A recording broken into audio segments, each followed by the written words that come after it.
With the amazing variety of animals around, one of the first things a vet finds out is that you never stop learning. Rolf Harris dropped in on one of Australia's top wildlife courses. The Wildlife Animal and Handling course for veterinarians was held at Sydney's Maquarie University, and I went along with RSPCA head vet Mark Laurie. Now we're going to be going into the pen behind us, and we're going to be catching tammar wallabies, which are really quite small. They're only about 5 kilos. We'll then be able to inspect their pouches to see how well they're reproducing and to make sure that the young are in good condition. Professor Des Cooper is a wildlife specialist. We've got to catch them quickly, because if we don't catch them quickly, they'll become stressed, and kangaroos or wallabies which become stressed develop hypothermia, and they can very easily die as a result of that. What's the likelihood of the kangaroos or the wallabies getting injured when they get caught by the nets, Des? With these nets, it's very, very low indeed. In fact, we've never had a serious injury. And with these McRonald catches, we guarantee that anyone can time a kangaroo down sport. Here is our little blurb to prove it. Oh, get off. Joking, very good. Oh, that's good. Can I keep this? Sure can.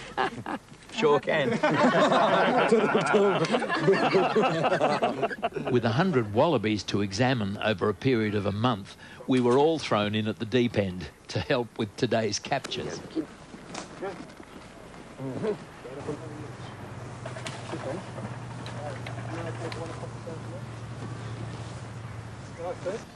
Will you be all right in there?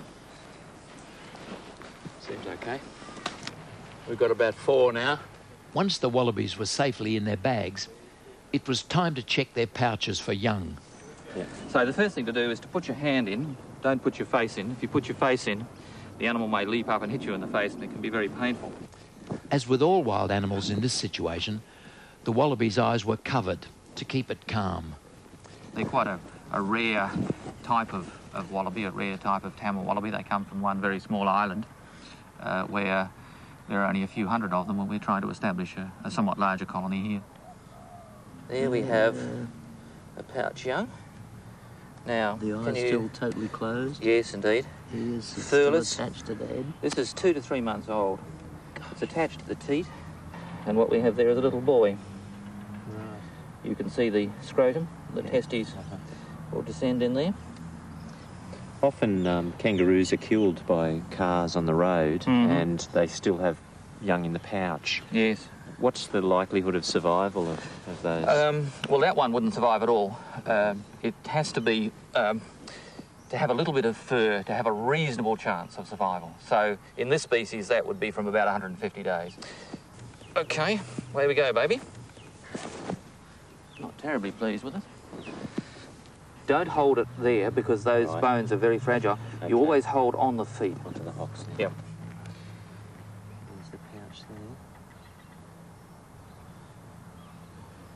And there's no babies. There's no baby. Actually, that's quite a dirty pouch. Right. But, oh, hold on. That is a large teat. Not lactating, milk, no. but it's only just weaned its young. I would say that one of those very small ones that we caught was, in fact, the baby, which has only just been weaned. In fact, a tammar wallaby can have 3 offspring simultaneously at different stages of development. The course gave Mark some useful tips which he felt would help at the RSPCA. Tips on how to handle native fauna.